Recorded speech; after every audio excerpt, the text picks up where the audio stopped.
In this same space, let us all enter into power manifestation. We're also having the Balatons who are going to be joining us. We have Nithya Virajananda who's going to be joining us. We are having the Balatons also who are going to be joining and supporting everyone in the power manifestation.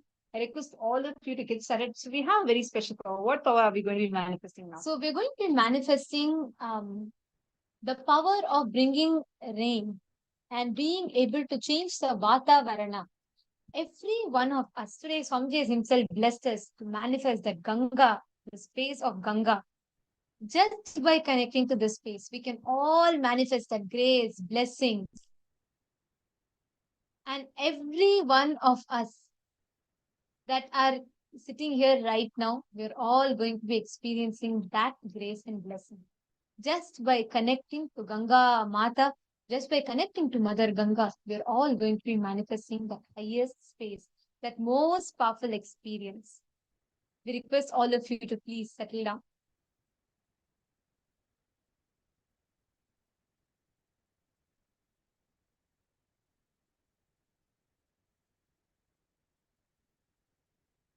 And now, intensely connect to Swamiji.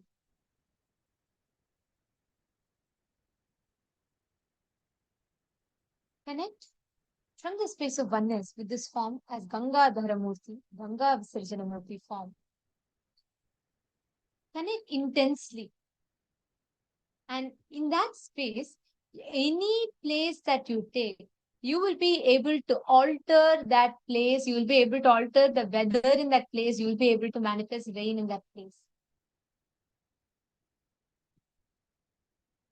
Sit now with that intensity.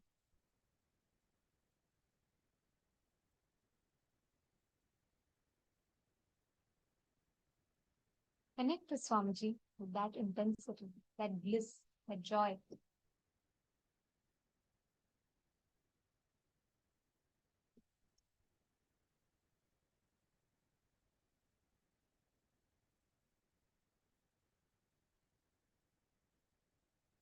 Now, from the deep feeling connection, declare,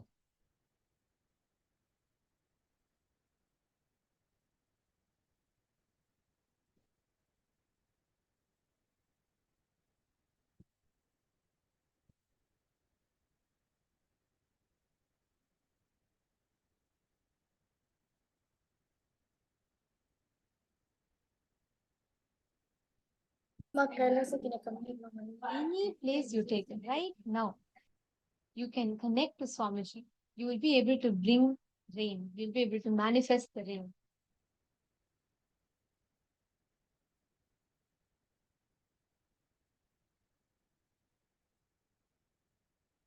Intensely chant the Mahavakya.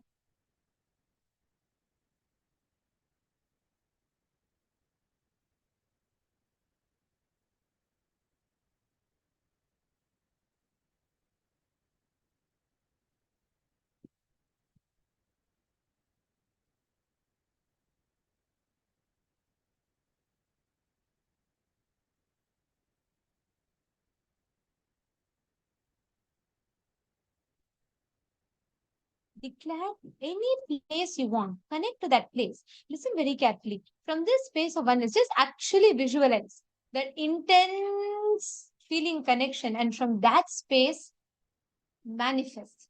Just declare and manifest.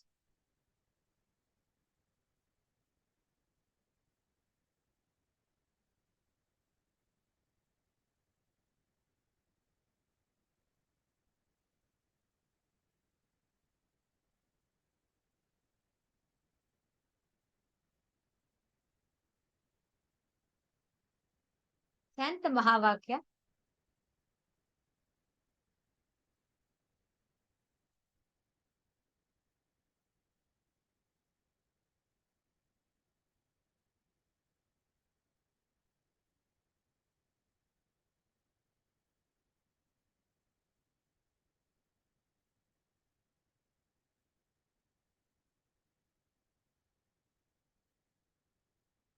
Now, declare which place you want to bring the rain in.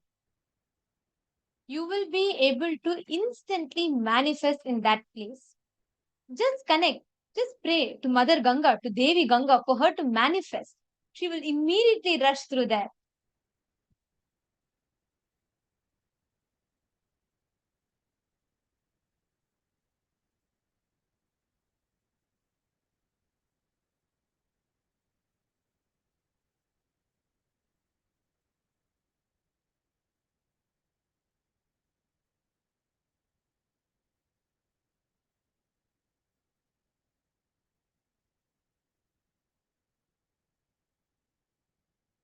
Intensely connect. Request everyone to sit straight with your head, neck, and spine in a straight line.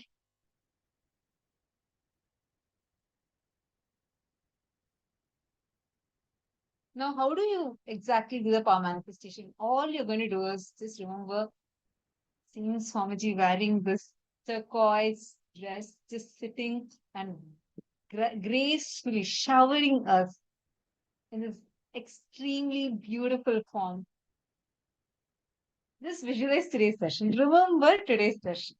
That's enough. You will simply see how you will just start manifesting powers. Feeling connection is the secret. And you have will possessing this boon now. Come on. This turquoise.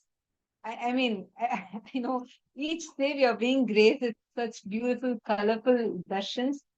Like, I don't even know which word to use. No word seems adequate to be able to describe the darshan.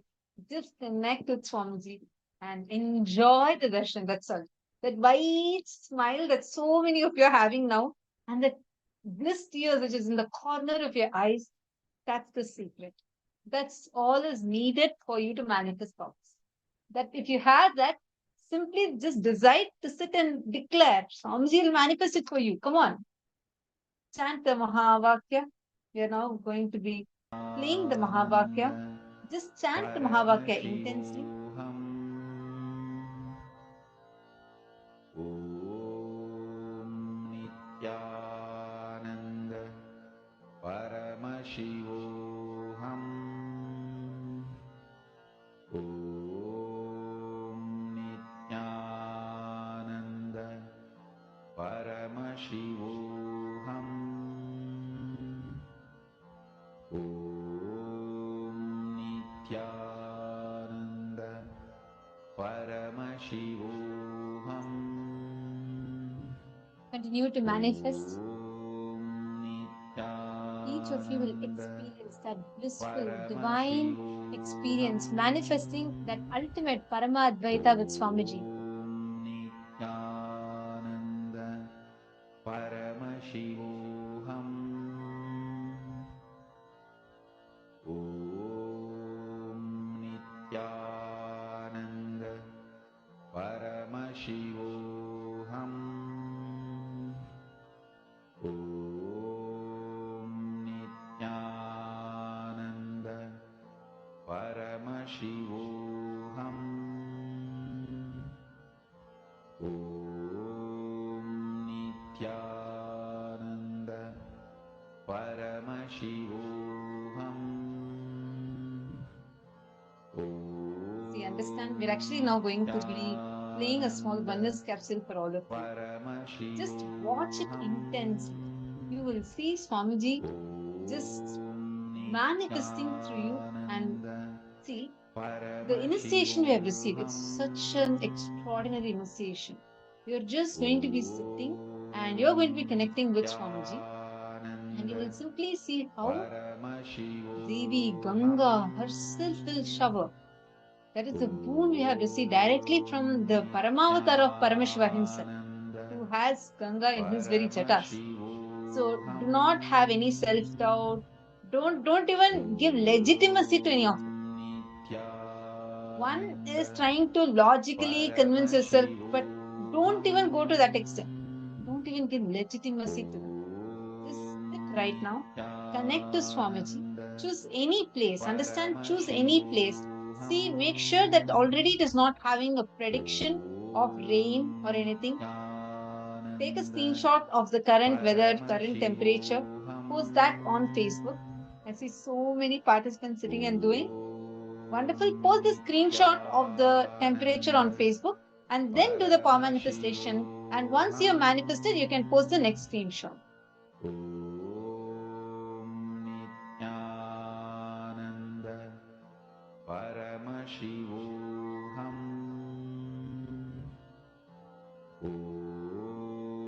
Nithyananda Paramashivoham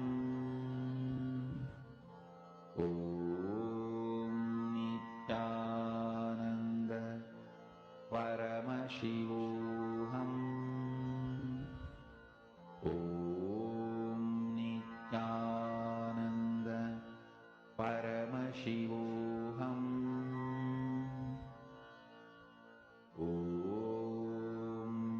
Nithyananda Paramashivoham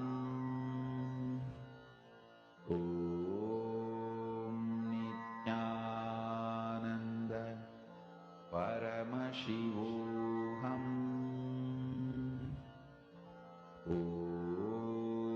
Nithyananda Paramashivoham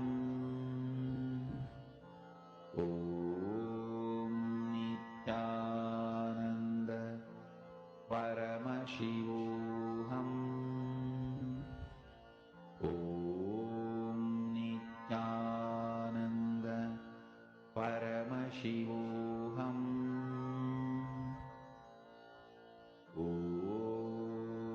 Nithyananda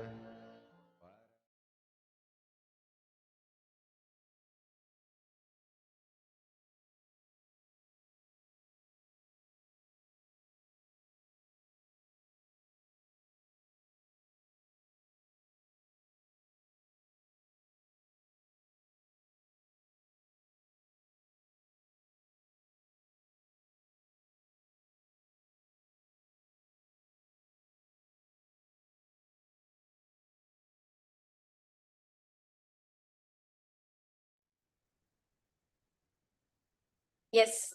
Once again, Janam to all the participants who's watching us live right now. That was a beautiful, really undescribable darshan Swamiji gave today as Gangadhara Murti and Gangadhara Visarjana Murti. Such an amazing darshan it was.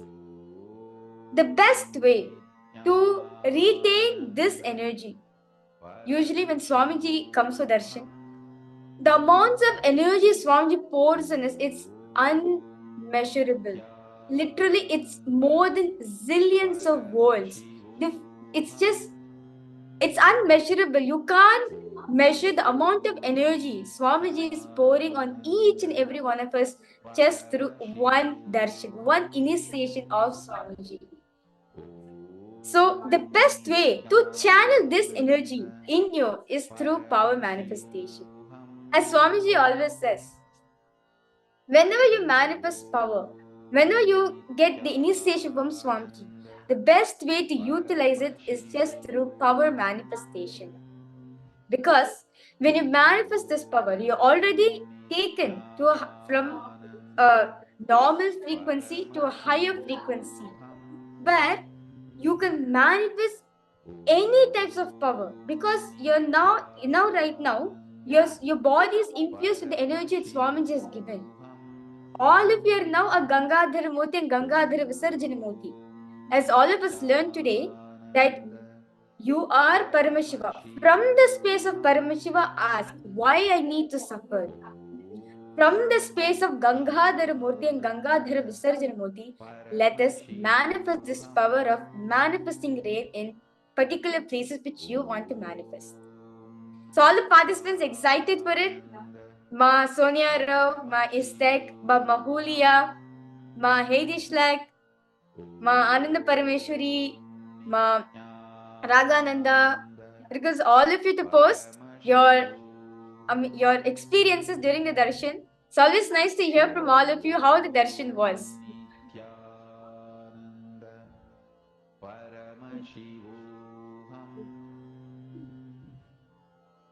The best way to channel this energy is through power manifestation. So let us get ready to manifest the power.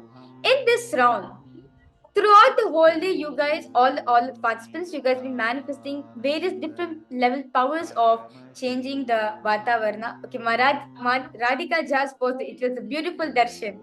Yes, wonderful, Ma. Yes. So throughout the whole darshan,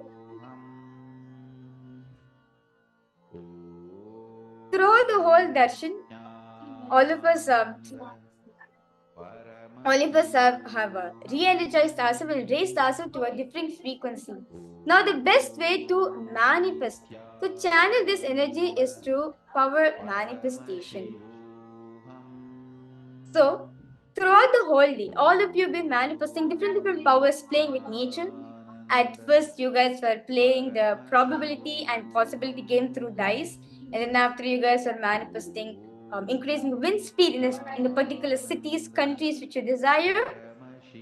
Now, we'll be moving to the power of manifesting rain in the whichever location you want to manifest. Okay?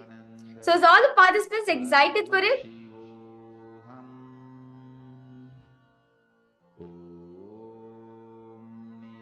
Yes. So now, I request all the participants to post in the chat on which location you want to manifest this power. For example, I want to manifest rain in, let's say, Jakarta, Indonesia. So I post this message in a group saying I want to manifest rain in this particular area. So now I request all the participants to post a particular location which you want to manifest rain. Make sure you check in the weather forecast before you start the manifestation. Like it should show like rain should not be like there should be no sign of rain within the next 5 days. So request all the participants to choose a particular city where it's there's no sign of rain happening for the next 5 days. Paramashivoham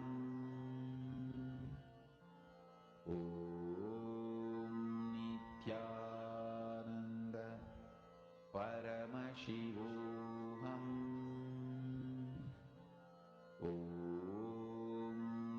Nithyananda Paramashivoham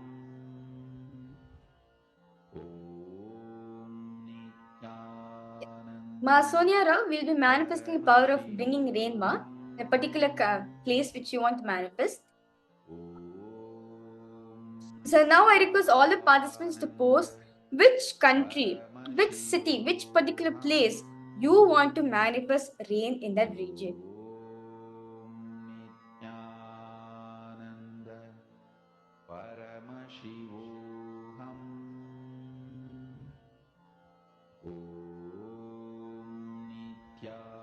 Nithyananda Paramashivoham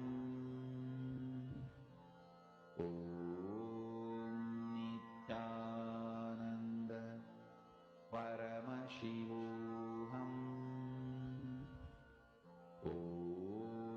Nithyananda Paramashivoham Changa, can you get the other laptop? Well, you know when you log into browser, the messages does not load.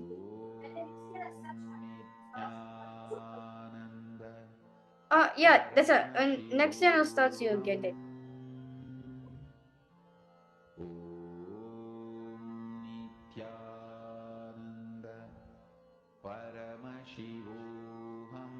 Okay. So now all of you have chosen a particular place where you want to manifest rain in that area. Okay. So now I request all of you to sit with your head and spine in a straight line. Remember how Paramashiva got Ganga from heaven. Remember the story. Remind yourself the story how Paramashiva manifests the form of Gangadhara Visarjanamurti. How Ganga came to from Satyaloka, Ganga came to his head. From his jatas, Ganga came down to Bhuloka.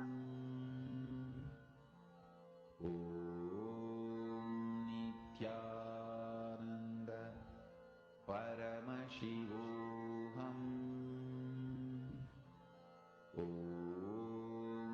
Now, because all of you to start chanting the Mahabhagya. Okay, Ma Constance Chapin is posting. My country here didn't rain since 5 days. I would like to rain above my garden in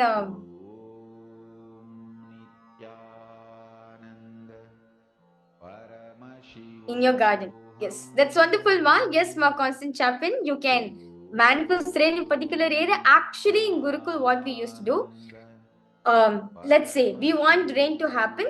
Like we have the full Adi KAILASA, it's 100-acre land. So like Gurukul is like one particular area within the land. So so if you want to manifest rain, we'll say, we'll say, Swamiji, please manifest rain particular only in Gurukul area, or just manifest rain particular in Adi Kailash. And actually,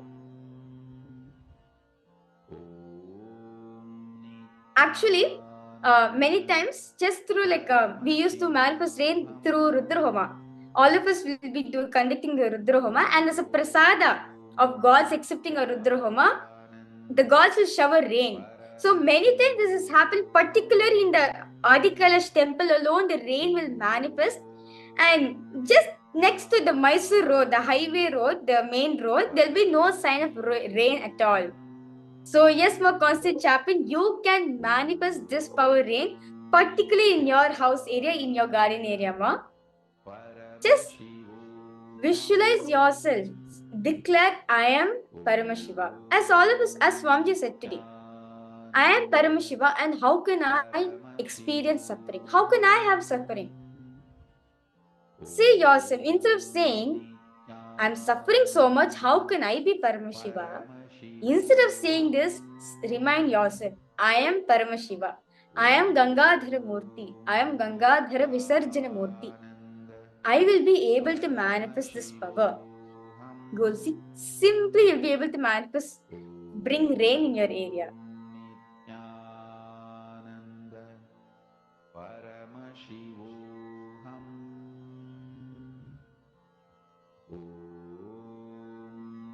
You can continue chanting the Mahabhagya. Paramashivoham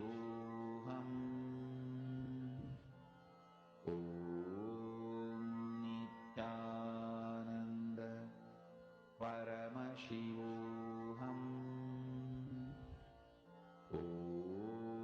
Nithyananda.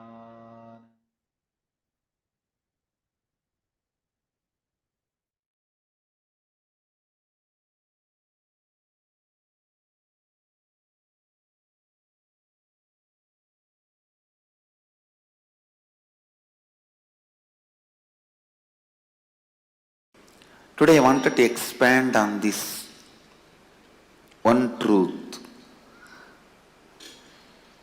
Hridaya Guhya Tahara Vidya. In all of us, please listen, in all of us, there is a strong cognition which is spontaneous for us, which forms the core of our heart, core of our being. Hridaya Guhya, which is cherished in the cave of the heart. For some people, I am this body is the Hridaya Guhya Tahara Vidya. They function, think, do everything with that understanding, I am this body from morning till night, painting and cleaning externally and internally takes the whole day. Internal washing, cleaning, filling, external washing, cleaning, painting takes whole day. Even the little remaining time they have, they will be working to get all this. Understand? All of us have Hridaya Guhya Tahara Vidya. In our heart cave, a natural understanding, a spontaneous flow of knowledge, Some people think mind, name and fame, the reward, joy. Joy which comes when others praise you. That is you. If that becomes your Hridaya Guhya Tahara Vidya, the spontaneous knowledge about life, then whole life you run behind that stupid Nobel Prize. And finally you get rejected and dejected, and you go on teaching how to live to people. You need to understand what actually your Hridaya Guhya, in the heart cave, you think as your spontaneous cognition about inner image, outer image, life image and others image. Spontaneously what do you think? Understand? Spontaneously what you understand. Spontaneously what you carry. I wanted every one of you to know, spontaneously what you carry is what you brought from the past birth. That is what you brought from the past birth. My Hridaya Vidya, Hridaya Guhya Tahara Vidya, the spontaneous cognition, knowledge I brought in my heart cave is completely aligned to all these four images. Completely aligned to all these four images. Aligned to all these four images. Listen. Completely aligned to all these four images. I may want to repeat this again and again till you listen. Listen. That was my spontaneous flow of life. What you feel inside you as you, what you declare outside you as you, what you want others to experience you as you, what you feel about others and the world. Aligning all these four to best and constantly, please listen, the life happening in you, every moment you feeling I exist is like energy. To whatever you want, you can infuse that life into it. If you constantly think, I have so much of SDHD, I can never be successful, more and more you associate yourself with that, that becomes alive. Understand? In the beginning you may not be able to change what happens outside, but you will be able to always change what happens inside. So decide, even for a few minutes, you will not empower, energize the concept that you are a failure, you are struggling, you are. Few days before, one of my Swami was telling, I complete and get out, again I fall back, and complete and get out, again I fall back. You want to enjoy this personality. You are enjoying this space. You want to empower this idea of I rise and fall, because you must be enjoying the effort, hard effort you are putting. Understand? Hard work is nothing but ignorance. You don't have intelligence to do the smart work. You are stupid enough not to do the smart work. What you do is called hard work. And if you enjoy hard work, nobody is going to say no, but you are stupid.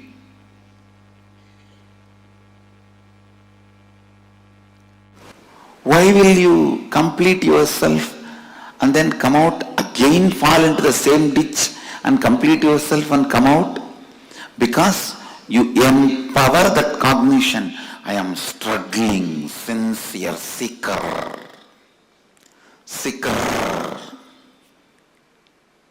Because you set a standard to yourself.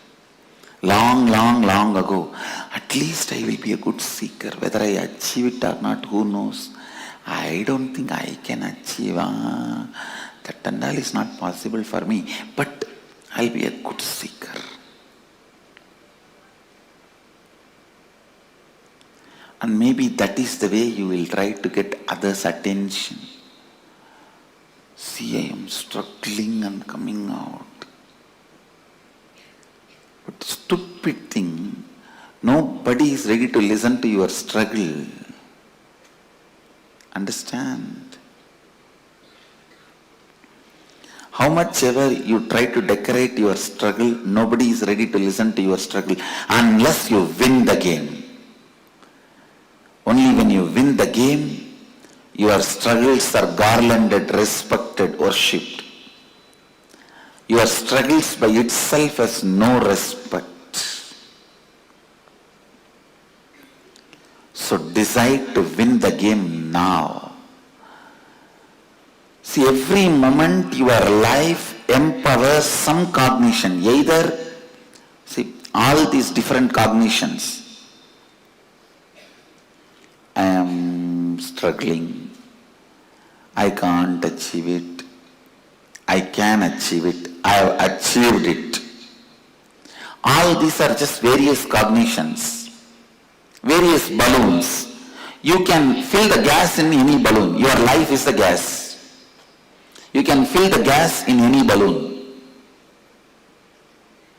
Why do you want to waste your gas into the stupid balloon? I am struggling. Complete it. Get rid of it. I have achieved. Fill the balloon of I have achieved.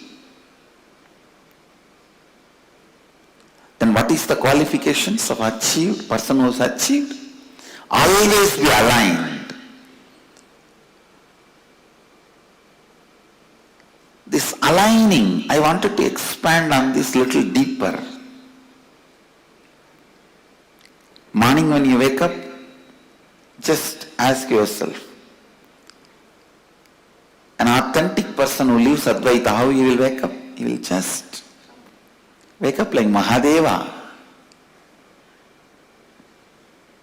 and bless the world. How he will shower himself, clean himself gracefully. What he will do next? Whatever I am doing, is it aligned to my identity, which I want to build as my inner image, which I want to show as outer image, the other's image and life image, which I want to take the responsibility for?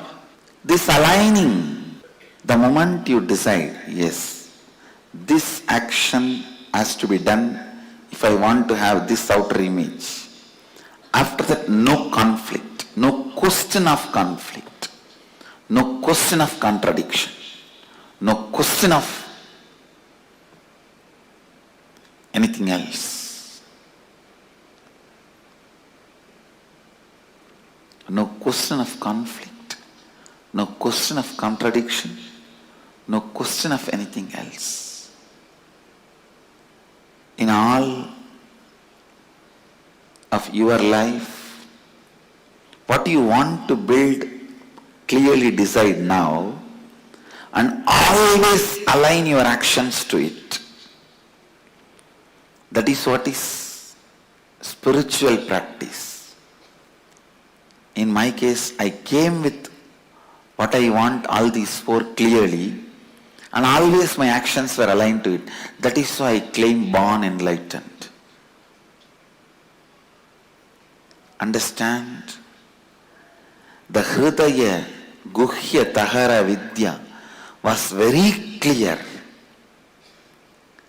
The spontaneous expression, the way you think, every moment you are thinking, let it be aligned to what you want to show you as you to the world. What do you want to feel you as you to you? What do you want others to feel you as you? What do you want to feel as world? Again and again and again align yourself to that authenticity. The best inner image you want to have, best outer image you want to have, best others image you want to have, best life image you want to have. How much ever you think it is difficult, it is achievable. Be very clear. The idea of your difficulty is nothing but your SDHD. See, the mirage water need not be drained for your car to go in the road. The summertime, noon, mid-noon, you will see the mirage water in the road. It literally looks like a large water body in the middle of the road. Do you need to bring big motor pumps, pipe and drain the water for your car to drive? No. You just need to understand it is illusion and drive. Same way, your SDHD, you don't need to be struggling with it. You just need to know it is your SDHD and drive. I tell you, anything can be given up in the life. Anything can be lost. Not one thing. That is self-driving motivation. Just if that is maintained, everything is done. The high self-drive, in anything you take it up. The high self-drive is life. Not having the high self-drive is death. That's all. That's all is life. Whenever in your life you lived with high self-drive, you are alive. Whenever it was lost, you are dead. Whenever you had high self-drive in your life, you were alive. Don't remember the moments of money as important moments in your life. Don't remember moments you have been rewarded, awarded as the important moments of your life. Don't keep those stupid photographs of your graduation, your lottery winning in your house as your important moments of the life. No. When that stupid cap was put and that certificate was given in your hand, you become intelligent. Don't keep that as a memorable moments of your life in your house. Whenever you had a high self-drive, those moments are the most memorable moments of your life. Keep them as the memorable moments of your life in your house. I tell you, high self-drive. Don't keep that stupid marriage photograph, your graduation photograph, all that as the memorable moments of your life. Your first baby, you bought a new house, first house. All these as the memorable moments of your life. No, all this happens as an accident.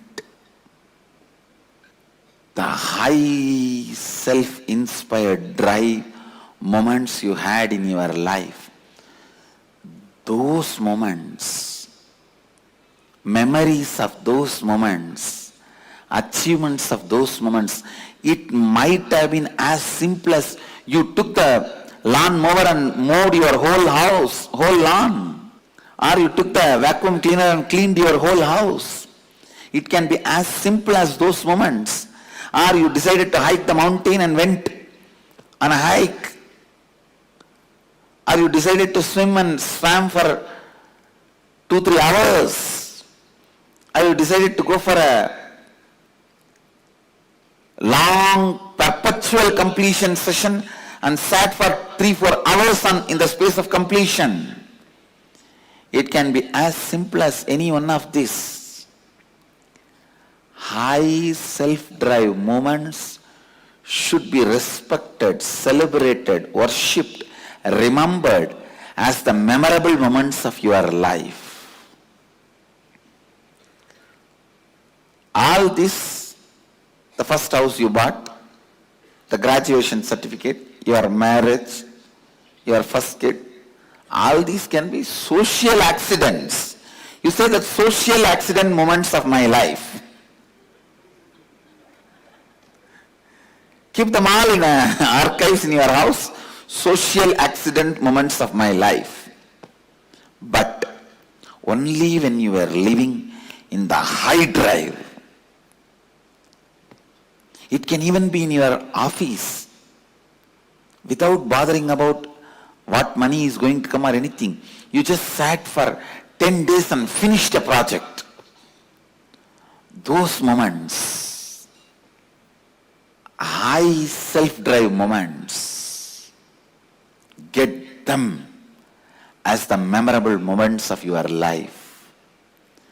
Get them as memorable moments of your life. And they are only memorable moments of your life. They are only memorable moments of your life. They only need to be repeated. Understand? The moments need to be repeated in your life is the high self-drive moments. Not for money, neither for reward or for any other things. Just out of self-inspiration. The dharmic high drive moments you had in your life are the moments to be celebrated, experience to be cherished, inspiration to be kept alive, life to be recreated. Please understand, again and again and again, see how you can become more and more authentic to your best inner image, outer image, life image, others image. Understand, any doubt you have, any idea you have, you cannot achieve that 4 is SDHD. Self-doubt, self-hatred, self-denial. SDHD.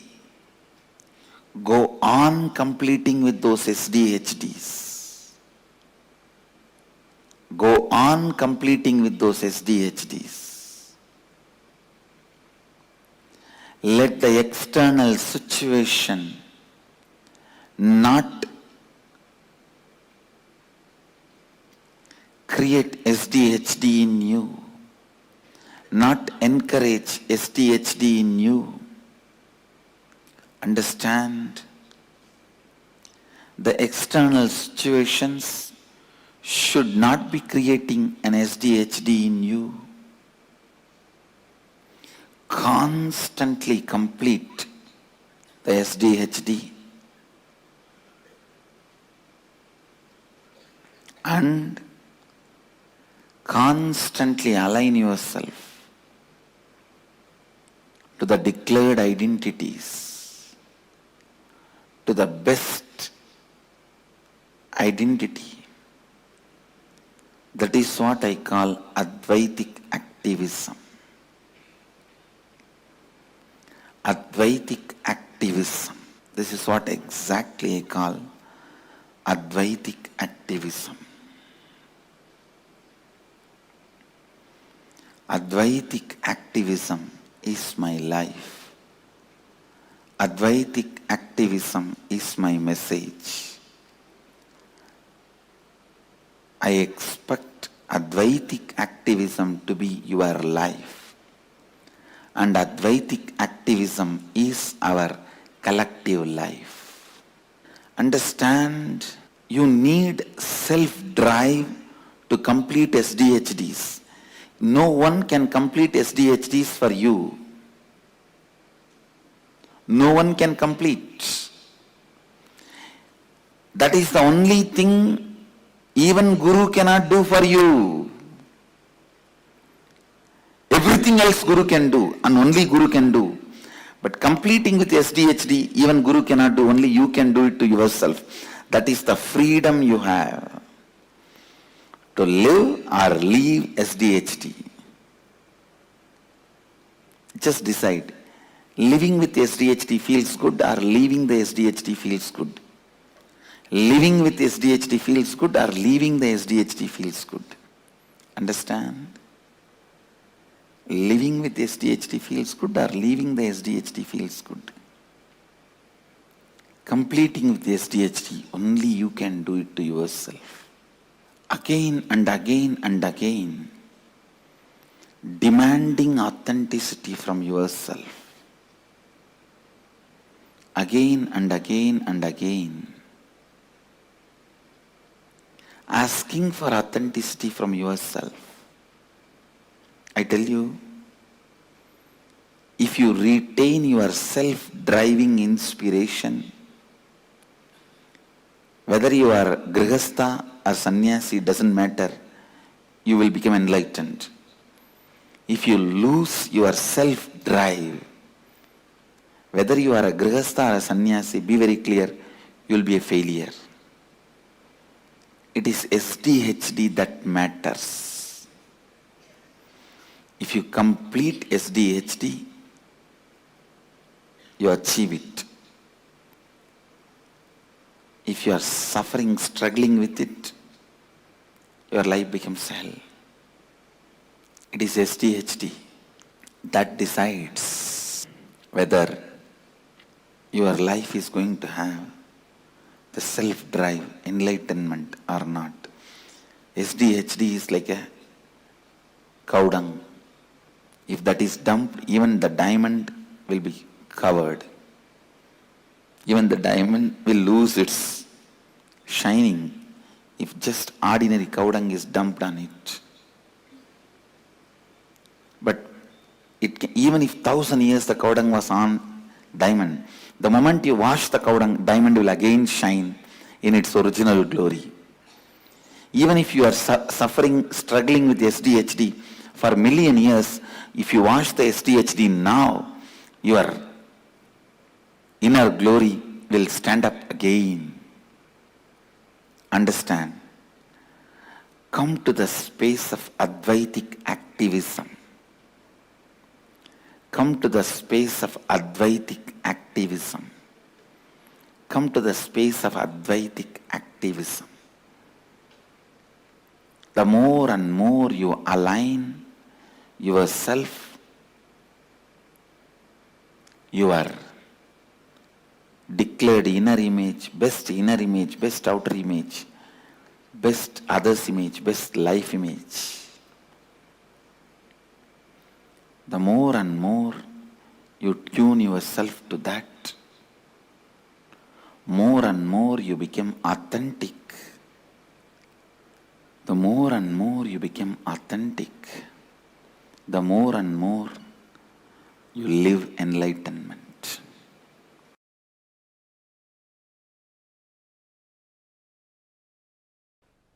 Please understand,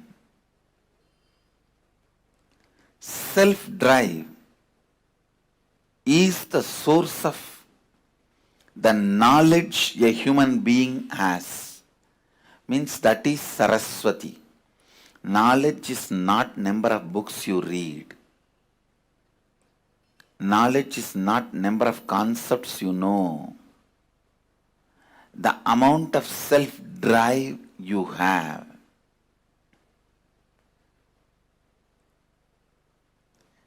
understand, giving a right context to the self-drive is only the job of Saraswati, knowledge. When there is a right context, the self-drive never gets dried up. If it gets dried up, it is from the wrong context. It is the lower level pleasures. It is not self-drive. Self-drive which gets dried up is from violence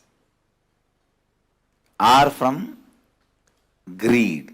Please understand, the self-drive comes out of fear and greed, gets dried up just in few days. Giving the right context for your self-drive is the job of Saraswati. All the knowledge, the reason for all the knowledge, reason for all the books, reason for all the knowledge transmission mechanism is to give you the right context for your self-drive. To give the right context for your self-drive.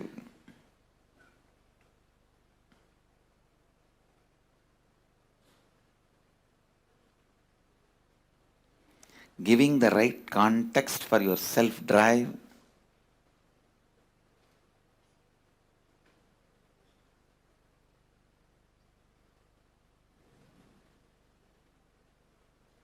is the source, purpose, reason, cause, sole cause of your knowledge. And I tell you, your self-drive is the greatest wealth you can have, which will never be lost, which will come with you for births after births after births. Self-drive is the one and only wealth you can carry from one birth to another birth. Please understand. If you want to go to US, you have to change Indian currency to US currency. If you want to come from US to India, you have to change US currency to Indian currency. The same currency will not be useful in the other country. Same way, when you leave the body,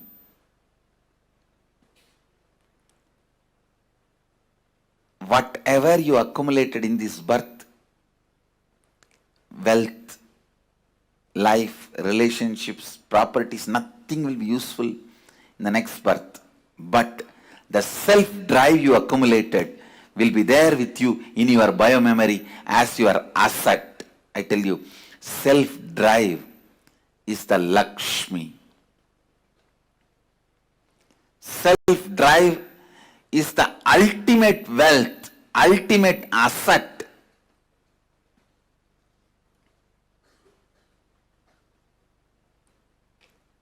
Anyone can accumulate, anyone can acquire. Not having self-drive is nothing but deep hatred towards you or towards others, life. I tell you, whoever does not have self-drive has a deep negative pattern about life and others. They are constantly abusing life and others, criticizing life and others, deep incompletion with others and life. I wanted to remind all of you, all tiredness, all boredom is nothing but self-conflicts and self-contradictions. Self-conflicts and self-contradictions. Self-conflicts and self-contradictions. People with self-drive are rewarded by Kala Bhairava with life. People who don't have that are slammed by life, Kala. Understand, self-drive is life. From the right context, self-drive from the right context. Self-drive from the right space.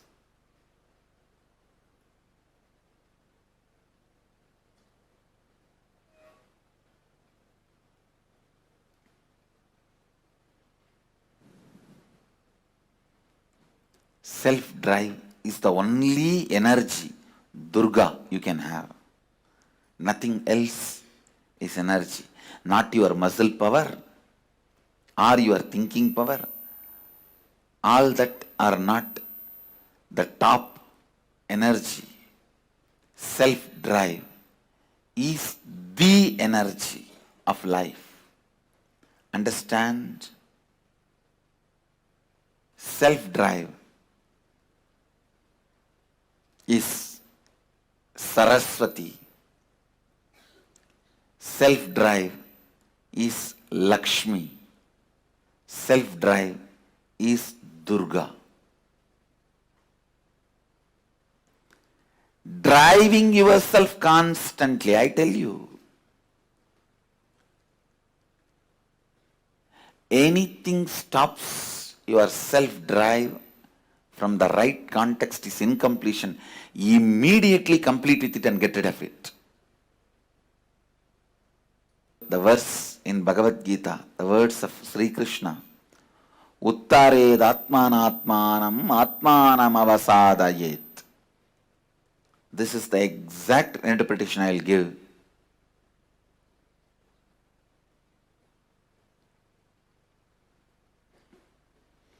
Raising your self-drive by yourself by setting the right context. You will be a great friend for yourself. If you can't raise your self-drive by yourself by setting the right context, you are the greatest enemy for you. It is the self-drive that makes you king or beggar. It is the self-drive that gives you self-respect or not. It's a self-drive that gives you the ability to exist. That is a self-drive that gives you the strength to live. Self-drive is the love for life. Self-drive is the devotion for life. Self-drive is commitment towards life. Self-drive is the scale to measure your authenticity, integrity, responsibility, and enriching.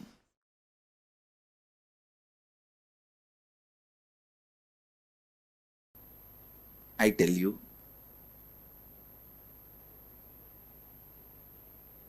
now whatever I am speaking, if you just pen down, when you started developing the patterns, ideas, moving out of your original Advaitic state and relive, it will be literally like a miracle cure for tons of problems you have. Even not having self-drive is a problem.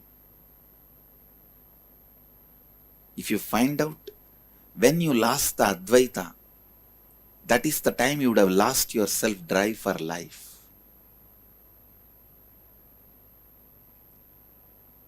Just do this simple process. First, pen down the ideas, patterns, concepts which makes you feel you are away from your non-dual state. Second, think and pen down when that patterns have started developing in you, how you developed those patterns, those incidents. Third, relive all those incidents. Fourth, relive and complete them. Fifth, start living Advaita, non-dual state of consciousness. That's all.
very powerfully.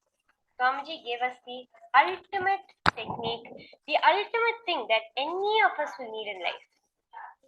How many of you understood that? That one thing you need to make anything happen, the self-drive.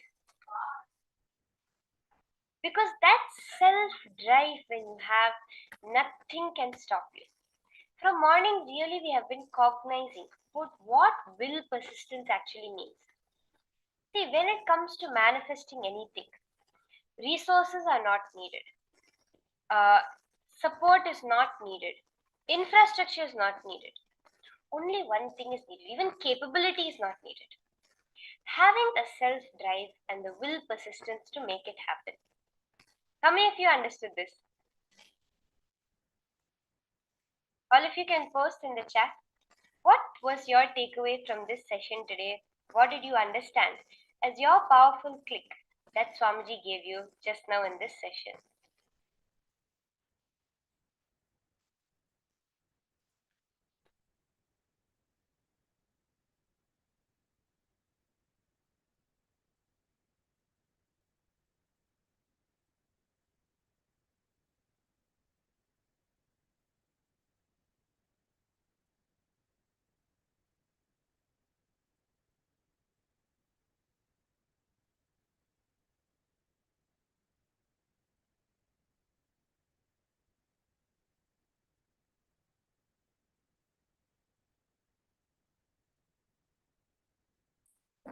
Ma Parvati Subramaniam, you're asking, will self-drive change health issues?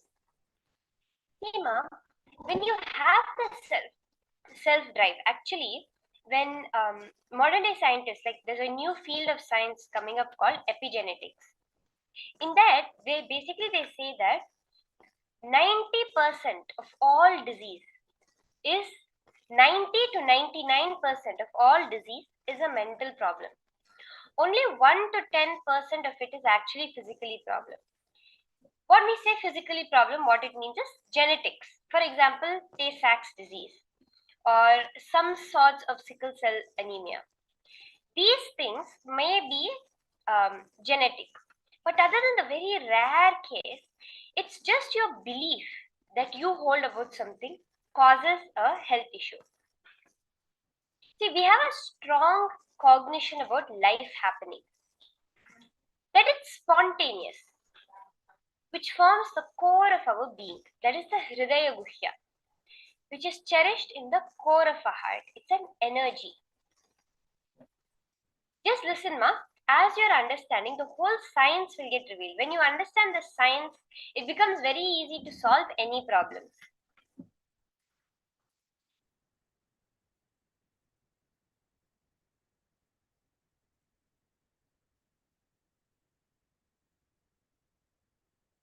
So there is one strong cognition that we have about life, which is there in our core. What you cherish as the core of you, that is your energy, the Hridaya Guhya.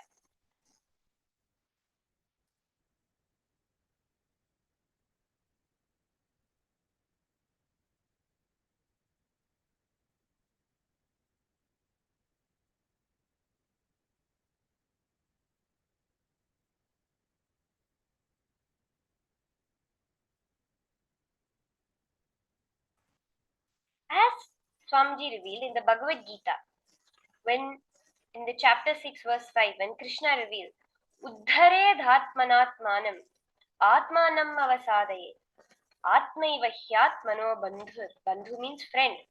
Atmaiva ripuratmanaha. Ripu means enemy. Raise yourself by yourself. Raise your self-drive by setting the right context. You will be a great friend for yourself. Bandhu. If you cannot raise your self-drive by yourself, by setting the right context, you are the greatest Ripu, enemy for yourself. It's just one decision.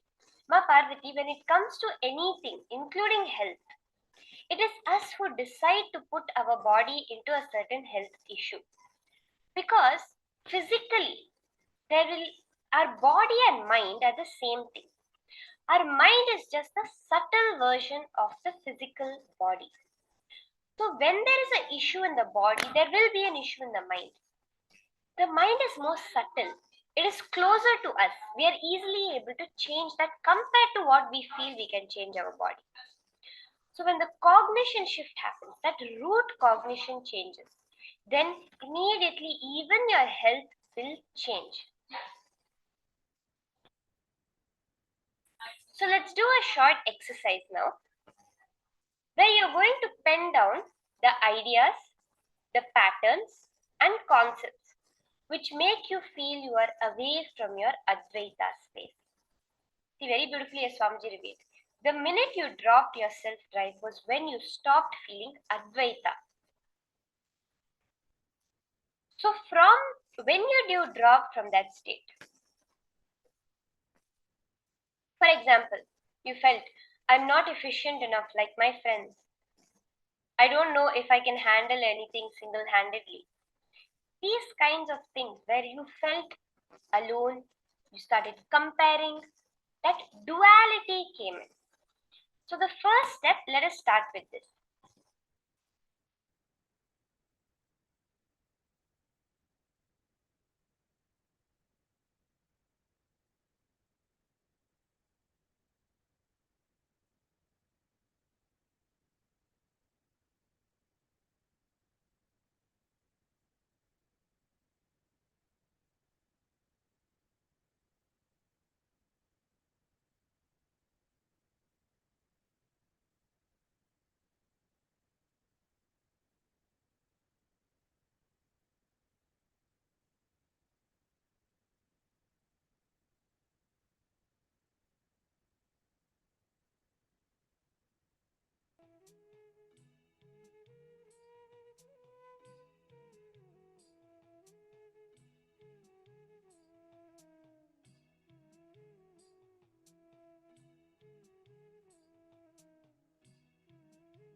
Yes, Ma Chi Jung Lai, Natalie.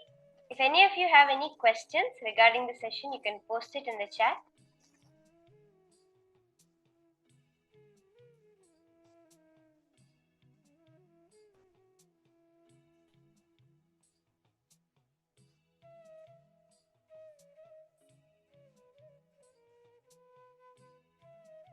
Ma Parvati, was your question answered, Ma? Did the clarification help you?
See, Ma Parvati,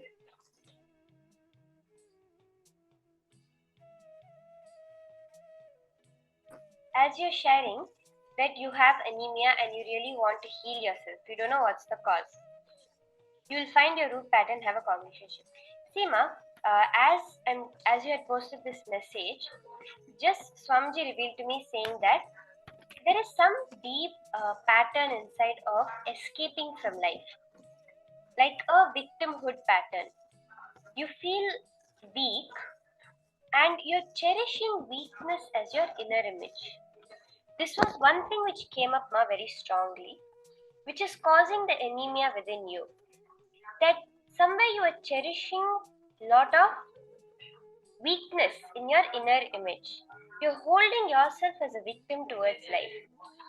Swamiji is revealing an incident at the age of 2 where some larger kids who were there in your family had beaten you up, or physically, either in play or something, you got hurt. And because of that, there was a feeling of I am weak, I am a victim of life, which got developed in you, which is causing this. Just look in and see how you're able to connect to it. Complete, you will see the whole shift happening. So second step is pen down when those patterns have started developing in you. How you develop these patterns, through which incidents have you developed the pattern? See, we are seeing what is that pattern which created the duality within us. There's other and there is me. Now pen down the incidents that caused this duality.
So now, if we are all done with this step of the process, we are going to be entering into the next session. In the next session, we are going to be listening to powerful cognitions on one of the biggest problems that faces humanity today, decision fatigue. Swamiji describes decision fatigue as where you make one call and you feel that the whole world's weight is on your shoulder. What is this decision fatigue and how to break free from decision fatigue? Let us now listen to the higher powerful cognitions from Swamiji on this topic.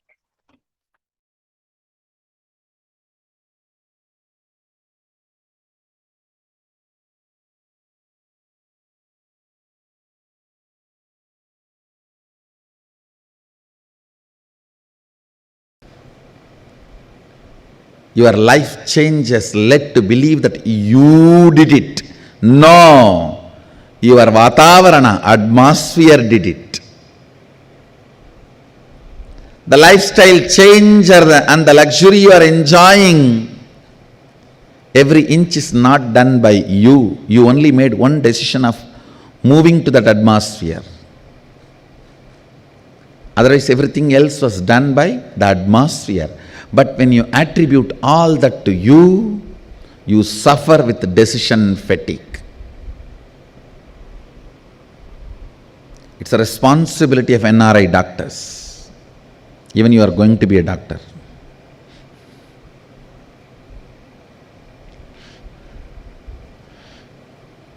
Making NRI community understand about this decision fatigue and how integrity,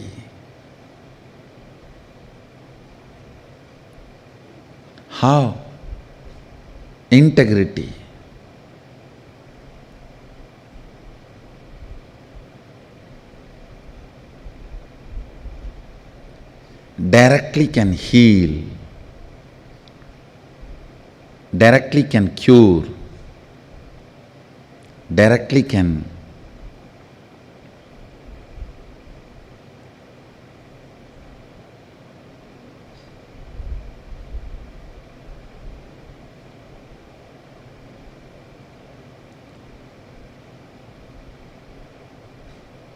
solve this whole issue, make the whole issue redundant. Understand? NRIs are suffering the problem of transplanted and not able to develop the same roots. Here in this very air, the roots develop. There, unfortunately, you have everything else other than the roots. Everything else other than being grounded. Integrity will develop roots for you, will ground you and get you out of this decision fatigue. If the decision fatigue becomes your biomemory and muscle memory, by your airy behavior,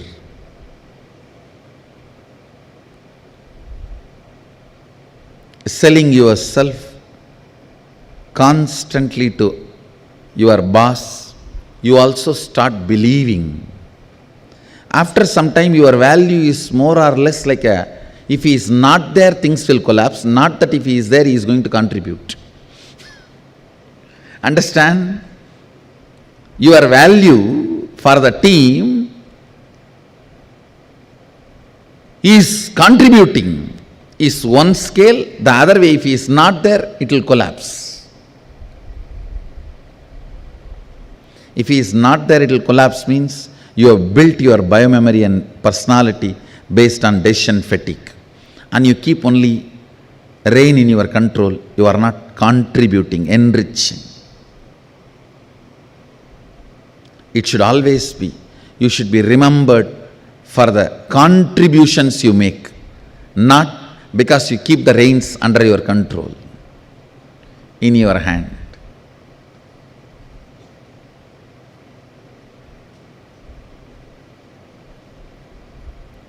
This one thing, integrity, can grow roots for you and make you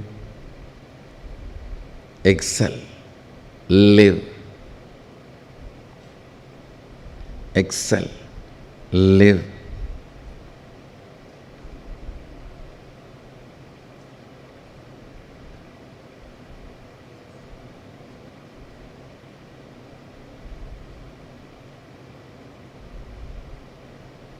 Can make the decision fatigue redundant and irrelevant.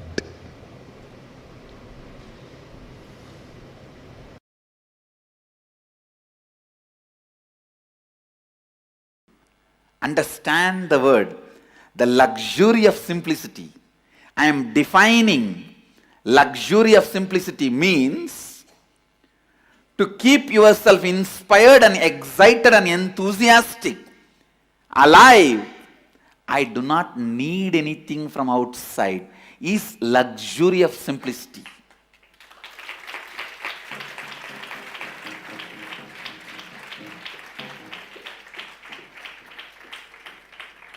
Array, simplicity is a luxury. It is not poverty. A man who tastes the simplicity will radiate grace.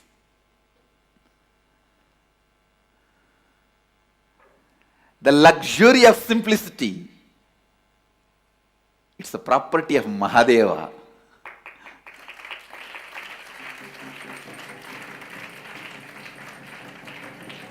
Luxury of simplicity.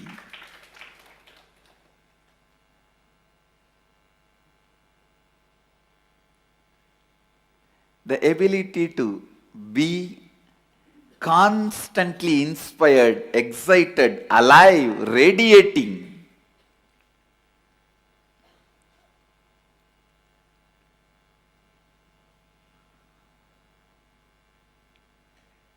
Such complete inner image about you, outer image, others' image and life image. That is the simplicity, where you do not need anything from outside to excite you, either your senses or your sensitivity or your sensibility. If you need something to excite your senses, that is materialistic. Pleasures of five senses. If you need something to excite your sensitivity, that's the need for love, romance, emotional fulfillment. If you need something externally to excite your sensibility, that is like a need of knowledge and purpose, all that. But a man who does not need all the three to keep himself enthusiastic, exciting, radiating, energetic, only he knows what is simplicity. Simplicity is luxury. Understand? Neither these few pillows nor this throne can take away that luxury of simplicity from me. Understand?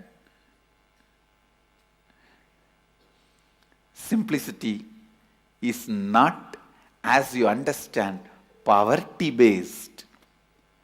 It is a spiritual-based.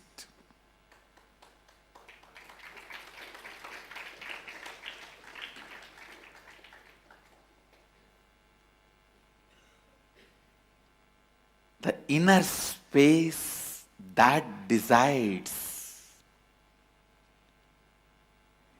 everything about life. Whether somebody is simple or not is not decided by the dress he is wearing, or the jewels he is having, or the car he is driving, or the house he is living. Somebody can be living in a poorest, most poorest slum, but he may need so many things to excite him from outside. He cannot be enjoying, enriching, exciting himself from his inner space. Then he is the most luxurious guy. He is not living a simple life. Understand? Somebody may be living in a palace, but he doesn't need anything to excite his senses or sensitivity or sensibility from external way. Nothing external is required to excite him in all these three levels. Then he is the most simple being, Bholenath, Mahadeva.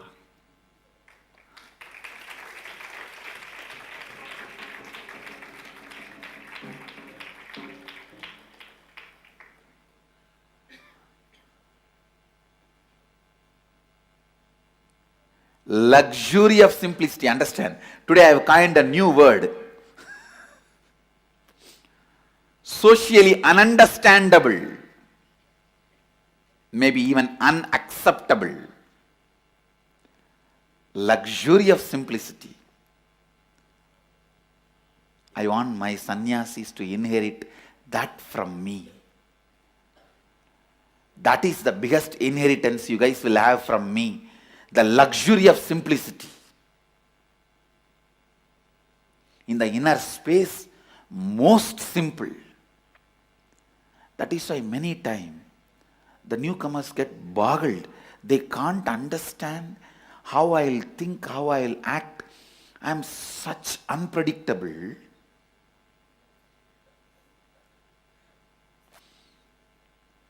Where they think I'll be most demanding, I'll be most simple. Where they expect I'm supposed to be most simple, I'll be so demanding.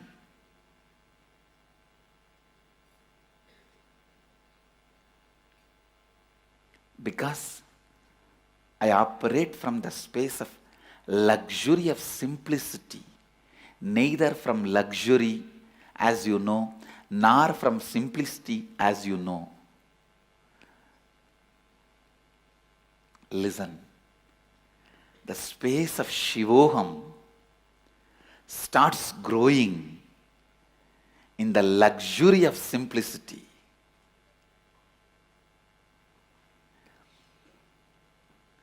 Bliss of being Shiva. Intoxication of being Mahadeva.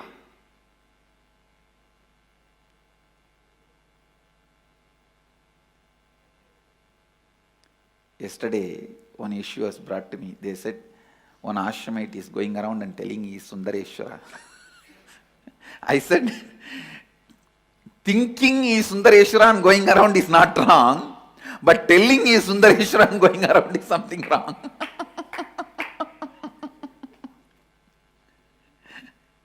No, you should be thinking you are Sundareshwara and going around. That is nothing wrong. That is so beautiful. Your walk, talk, thinking, inner space, cognition, everything will become so beautiful, like Sundareshwara.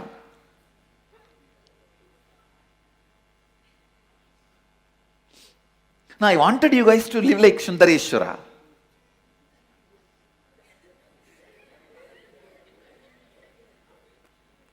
If you are a sannyasi,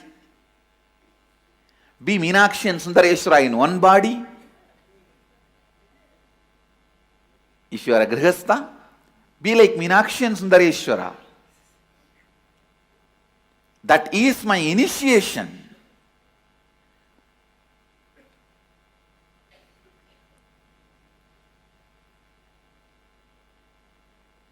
Think like Sundareshwara. Feel like Sundareshwara. experience everything like Sundareshwara. I tell you, Mahadeva is in his best when he was in in-laws house in Madurai than in Kailasa, I tell you.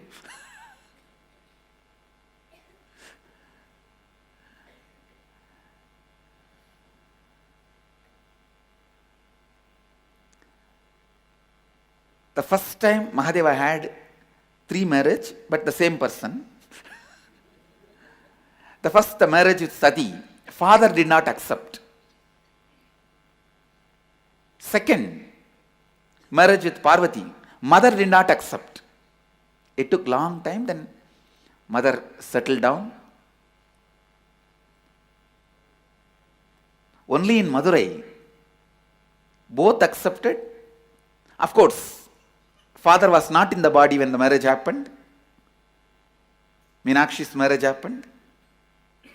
But both accepted. So he was the proud son-in-law only in Madurai. Neither in Haridwar nor in Mandada. The first father-in-law's house was Haridwar, Daksha's palace, Kankal. The second was Mandada. Means in the Himalayas there is an area around Kedarnath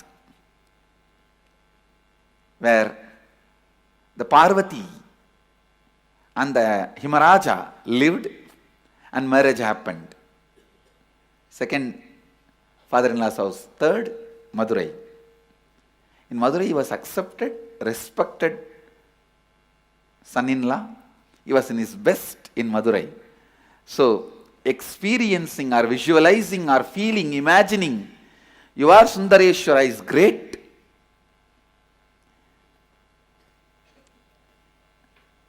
His expressions are the most sweetest, best in Madurai.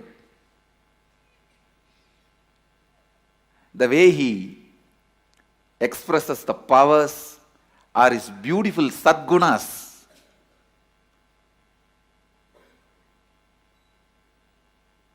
Sadgunas means like love, compassion, the luxury of simplicity, coming down to play with people.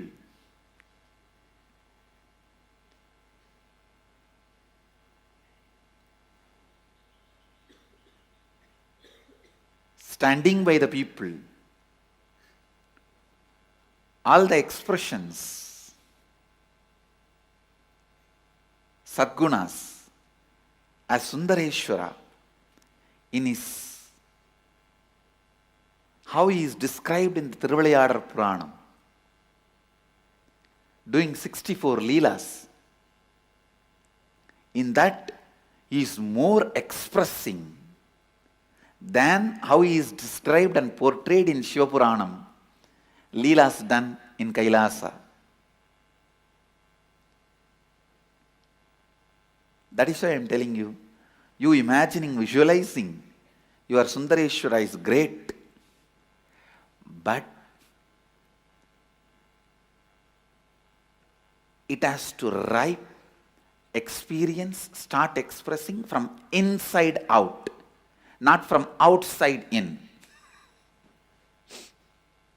If you start going around and telling your Sundareshwara, people will create so many doubts, you may start using those doubts and hit your own egg from outside, which is dangerous. But if you start thinking you are Sundareshwara, you will create so many internal evidences and witnesses that will start expressing from inside and create so many evidence and witness outside. Life will happen. See, it all boils down to this one logic.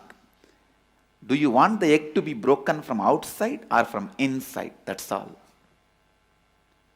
If you want the egg to be broken from inside, have patience and practice again and again.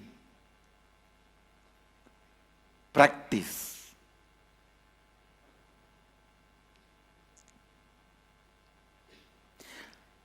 Even telling I am Sundareshwara is not something wrong, but when these stupid fellows have their doubts in their eyes, you are so unconscious, you pick up those doubts and start hitting you.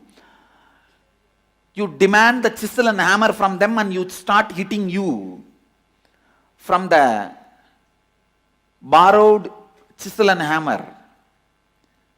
And externally you hit and break the egg. That is what I don't want. If you just feel, radiate, you will suddenly start expressing. Sundareshwara is such powerful expression. Listen.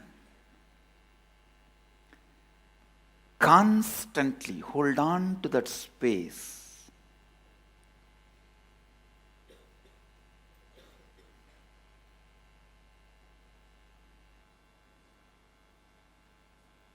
You are Mahadeva, Shivoham, without encouraging the logic which asks for external evidence and external witnesses. Instead, in the first, start building internal evidences and internal witnesses. The moment you remember, I am Mahadeva, let me be in the bliss of Mahadeva, in the experience of Mahadeva, in the knowledge of Mahadeva. Let your logic start functioning in that first. Let the Shiva Bodha be built. The first effect will happen on you is luxury of simplicity will happen. Simplicity, which is the biggest luxury.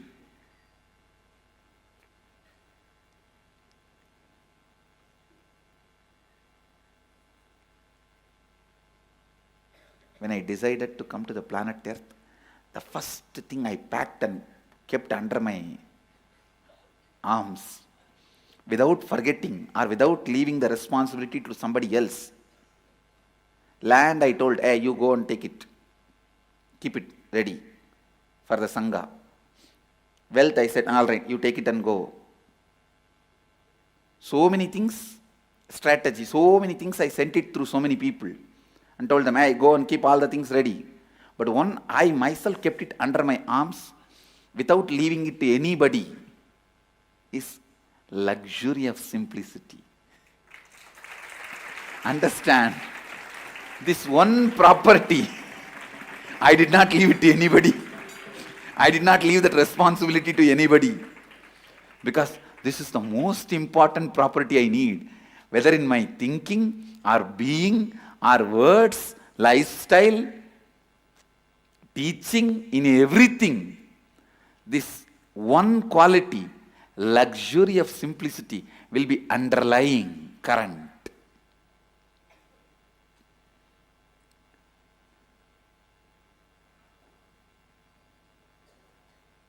I tell you, that's the biggest richness anyone can have. The ability to be never dependent on anything. Ability to be never dependent on anything.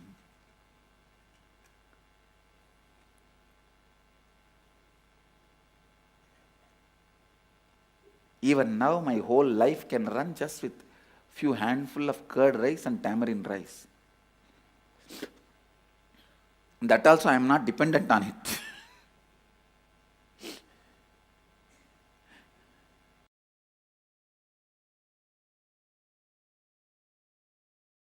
Is decision fatigue the cause of feeling overwhelmed? I can tell. Decision fatigue is the only cause of feeling overwhelmed. I think I already answered this question in the last question itself. Addicted to thought pornography.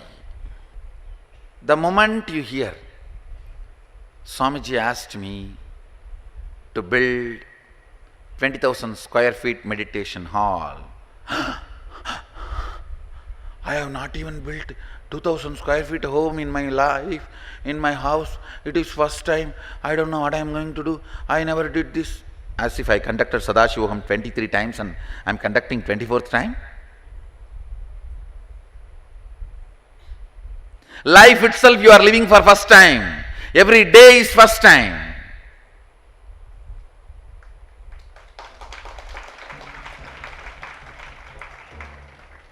Without understanding, yes, 20,000 square feet meditation hall, what am I supposed to do? First phone call. Get me yellow pages. Second phone call. Call the contractors. Third phone call. Sit and talk to them and study. Fourth phone call. Try to make deeper understandings and pen down a contract. Instead of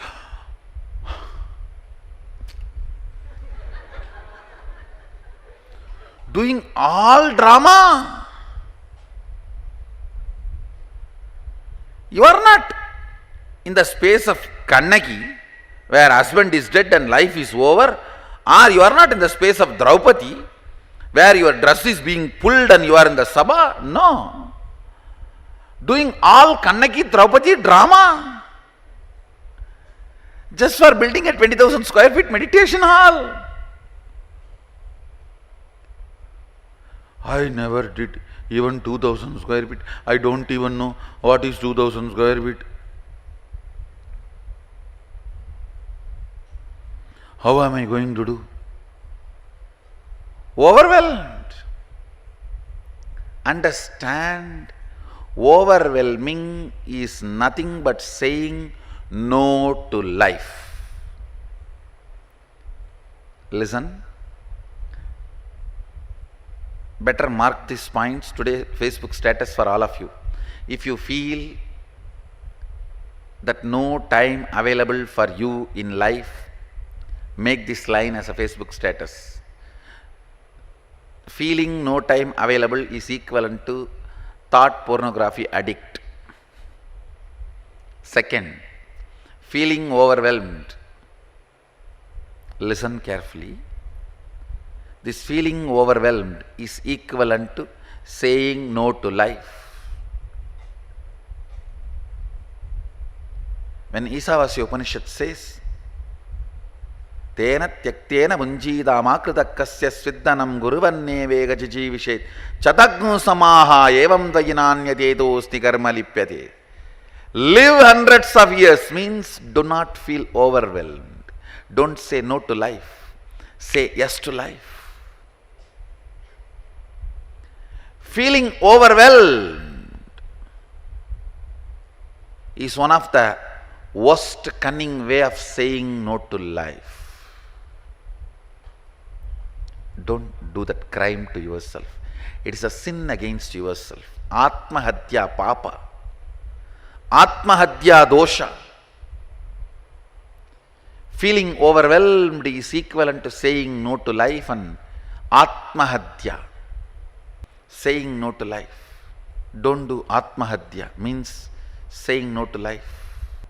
Feeling overwhelmed develops a strong powerlessness pattern in your system.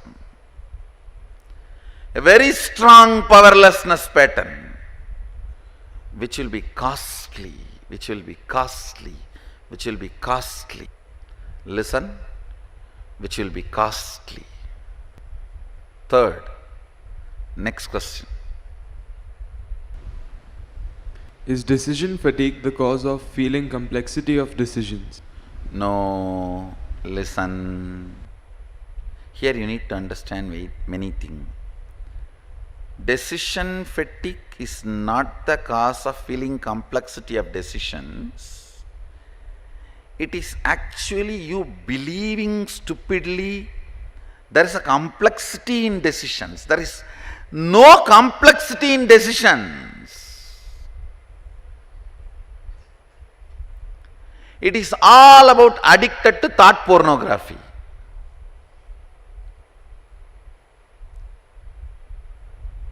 If if I get into Vaidyasarovar, what will happen? If I walk straight, what will happen? What will happen? Nothing. You will get in and find out that there is no road further. You will come out and walk into this road. There is water. If I fall into that, I can't breathe. My lungs will be choked. Water will get into my lungs and I will die.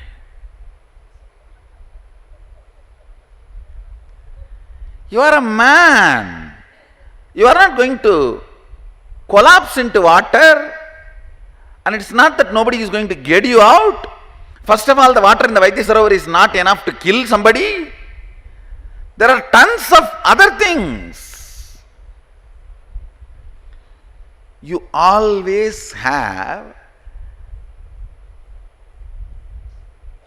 a law in you. Anything can go wrong, will go wrong, which is not true. Anything can go wrong, will go wrong is not true. Anything can go right, will go right only is true.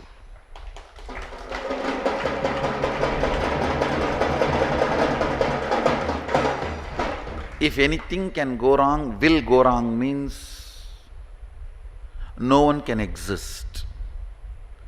There are multiple larger than planet Earth size stones moving around in the cosmos, the Milky Way. Any one taking diversion is enough. Earth will not be there. Listen, there is no such thing as complexity of decisions. I am telling you, the highest complex decision your brain can take is being taken every moment in you, because your lungs have to function, pump in and bring prana, your stomach has to function and convert the blood into blood, your nervous system need to function to move your body as you want, and your electric signals in your brains need to continue to be alive to give the commands and coordinate all this. You don't know what a complex system you are. If you are still alive, greatest complexity decisions are being made every moment. The problem is, as long as you think it is you, for you, you don't become tired. When you think it is for others, even a small decision like moving this cup from here to there, you want salary. Forget about salary. You think you have done something great and now everyone has to do pada puja to you.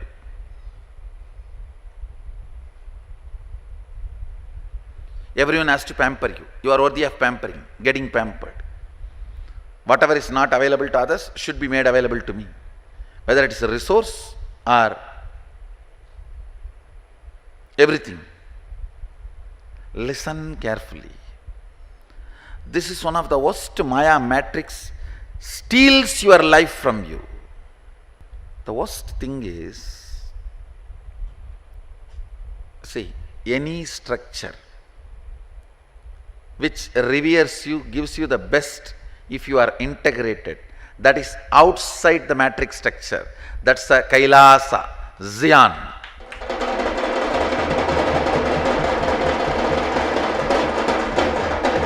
But if you are able to manipulate, play around without becoming integrated, sucking all the resources and being celebrated and enjoying everything, means it is within the matrix. The problem is not that you cheating and having all the resources under you, you not realizing you are within the matrix. Wherever integrity becomes the decision-making factor of getting pampered, supported, praised, that is the space of KAILASA, the space of Zion. If not, I tell you, if you are able to manipulate some place, some structure, some organization without integrity, unable to have everything there, then you are under the matrix. You are the loser, not anybody else. Loser is you, not anybody else. First of all, there is no such thing as complexity of decisions. You believing there is complexity of decisions, I tell you. If at all decision fatigue is true, decision fatigue can destroy your health and you will be suffering. If decision fatigue is true, I should have died 11,000 times by now. For the number of decisions I make every day, every moment, which is costly for somebody's life or my own life. I am not making decisions just which is related to few lakh, few crore. I am making decisions which is related to millions of lives. One decision I make changes the whole direction of people's life. Such serious decisions, but no fatigue. It's not that I am too casual about it. I am very sincere about every decision I make. Highly micromanaging. The effort I put to move Rahu or Ketu, and the effort I put to heal a small headache of a person, in both my sincerity does not change.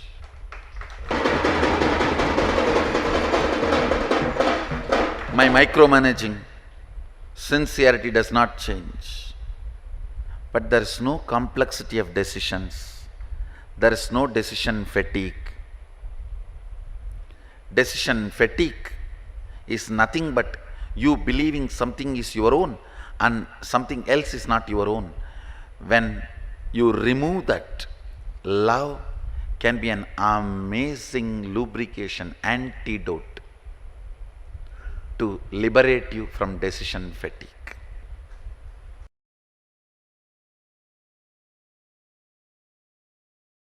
From New York Center, dear Swamiji, I heard you say not having time is one of the worst forms of poverty. Also heard you say in Abundance webinar that not having time is just because of your deep boredom and tiredness. I feel like I don't have any time because I'm constantly so busy doing so many things, so I'm not seeing where the boredom or tiredness comes in. Please clarify for me. Thank you. Actually, one of the biggest problem the humanity is going to face in next 5 years is not HIV, AIDS or population or terrorism. No. One of the biggest problem humanity is going to face in next 5 years is deaths due to boredom and tiredness. Whatever you want to give, people don't want to live anymore. They are bored. Give them pizza, they are bored. Okay, provide them all the varieties of sex. No, they are bored. Pornography, they are bored. Entertainment, bored. Alcohol, bored. Drugs, bored. Facebook, bored. TV, bored. This is one of the biggest problem humanity is going to face within next 5 years. Understand? Feeling bored means denying your life, denying the possibilities of your space and time meeting. It is a very important truth. I have decided I will do a 2-day program, just like Nithyananda Yoga, on conquering time. Because it is too much to share in one question. I really want to help people to get out of boredom. Understand? If boredom captures you, Nothing can make your life happy. I am not promoting drinking, smoking, pornography, womanizing, all that. I am not promoting. But all I am trying to tell you is, boredom is much worse than all this. Even with all this, if you are able to keep yourself excited, at least okay, be alive. Boredom is going to be one of the worst problems. Because nowadays, by the time they are 30, maximum 35, they have seen everything, they have done everything which you can imagine, you can't imagine. What more to do? Nothing more. The only way to win this game of boredom is understanding what is time, what is space, the interaction between these two, and knowing the very entry of time into space and space into time is an exciting celebration. Only that will give you the eternal celebration. Otherwise, people are tired of dancing, drinking,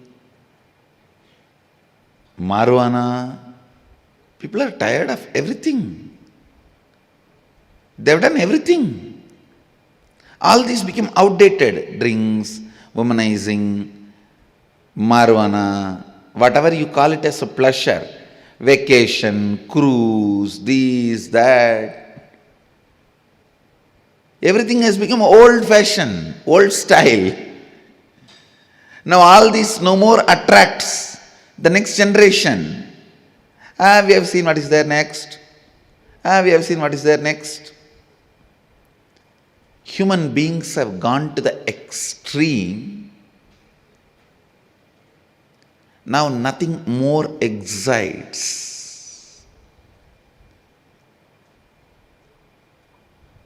I am not even looking at 10 years. I am looking at next 5 years. The grand collapse of human civilization due to boredom. Understand? The human civilization is going towards, moving towards, heading towards grand collapse, not because of economical meltdown, no global political crisis, no terrorism, no HIV/AIDS, or no virus, no aliens attack, no. All that is not going to be a big problem humanity will face. The share market melting down, banks becoming bankrupt, no. Global warming, no. Within next 5 to 10 years, the biggest blow the human civilization is going to face is boredom. Big cars we have seen, big cigarettes we have seen, varieties of drugs we have seen, multiple varieties of sex we have seen, pornography we have seen, all vacation, cruise, this food, this drink, that drink we have seen.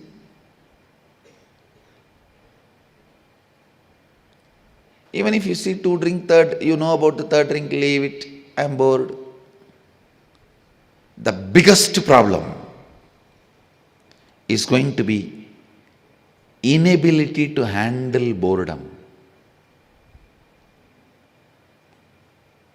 Human civilization will collapse due to boredom if we don't teach people to conquer time. It is time people learn the science of conquering time, so that the constant excitement, joy, celebration, looking forward to life, having hope on life, joy. You see, something has to pull you towards the future. You can't always be pushed from the past. See, being pushed from the past is dragging your life. Something has to pull you from the future. Only then you will run with excitement. Please understand, being pushed by the past, being pulled by the future, there's two big difference. Pushed by the past, you will be moved.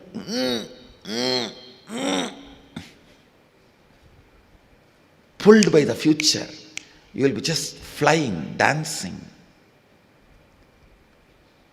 So the science of conquering time need to be taught to the world. Mahadeva very beautifully gives around 35 verses on the science of time. Very recently I read. I may not be able to translate all that 35 and transmit that knowledge, that experience to all of you in this one question answer. Soon we will have a 2-day program, just like Nityananda Yoga, conquering time. This will be my gift to all of you from Agama. So you are free from this mess of not having time or feeling bored. It's actually both are the agitation of the inner space.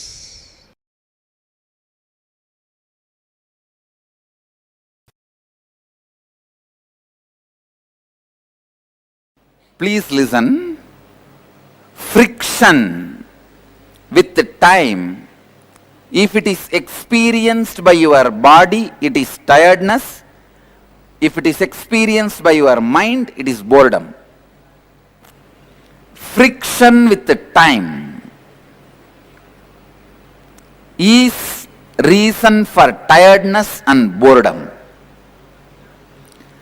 Ability to unclutch from time takes away tiredness and boredom from you. Get the mic and then ask for my attention. Swamiji, as soon as this process started, I felt immediately tiredness, both the sessions and... Tiredness must be one of the biggest blockage in the muscle memory. So that will be just pulled out, like a wound being opened for the pus to come out. Like that it will be. The scratching will happen. Yes. Get the mic and speak. When this tiredness comes, should we just sleep or... When this tiredness comes? Yeah. I think that is not the time you should cooperate with your sleep. That is the time you should have more tea, coffee and just keep yourself awake. If any of you have that feeling, please go and have a cup of tea and come back. Or I'll get a cup of coffee. Why don't you get coffee for them? Meda, tell them to get coffee. Have tea or coffee, but don't sleep. Because if you cooperate, that pattern will become strong. Now I don't think you should cooperate with that pattern.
Nithyananda, everyone.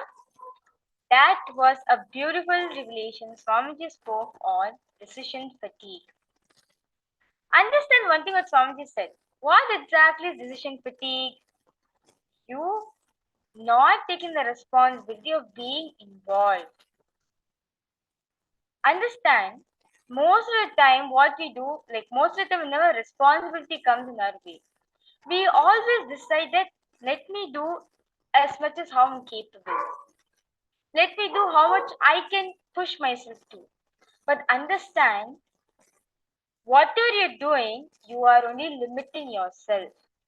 That is not your fullest potential. They don't understanding this. Your truest potential is much more than what you can manifest in your life. For example, let's say you can only do one project per day, or you can only do like 2 to 3 projects maximum in a day. You're only limiting yourself to this. But understand, you can do much more than that. You can manifest at least 10 to 15 projects at a time. Swamiji says very beautifully, for you to come out of decision fatigue, you need to be aware. Take more responsibility. Be life positive. If your life negative, as in, if whenever any situation comes in your way, any situation which approaches you, approach from the angle of being life positive. Only when you approach life from positive, from life positive, you will see life will open up to you many different possibilities in your life. I understand it. Most of the time, what we do, whenever situation arises in our life, we always think it in a negative way. As Swamiji said today, you are Paramashiva. Why am I suffering? I am Paramashiva. How can I suffer? Instead of asking this question, most of the time we spend on asking, I am suffering so much in my life. How can I be Paramashiva? They don't understand this logic. This is the game we play most of the time with ourselves. Whenever problem arises in our life, whenever something is not manifesting in our life, we'll always think that we are not Paramashiva. We always disconnect ourselves from Paramashiva. But Swamiji has said very beautifully, even when you're going through your ups and downs, even when you're experiencing whatever in your life, you are still Paramashiva. Understand this fundamental truth. Whether you are going through a physical problem, or whether you're experiencing a financial problem, whether experiencing a relationship problem, or whether experiencing a problem in your career, any problem in your life, remind yourself you are Paramashiva.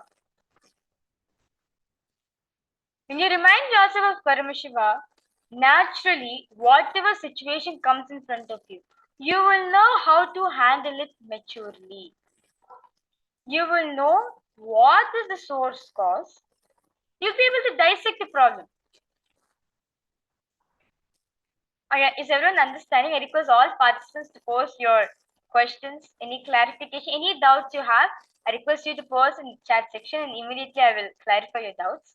So understand, when you declare yourself as Paramashiva, whatever suffering you're going through in your life, whatever you're going through, you will be able to dissect the problem clearly.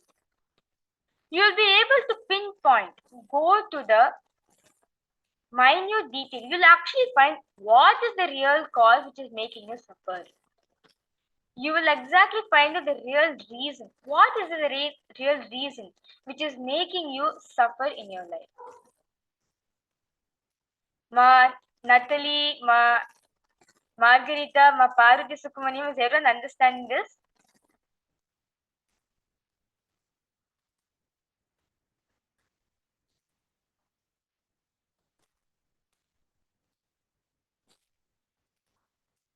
Ma Jnana Guru Prasadina, request you to post whether you have understood.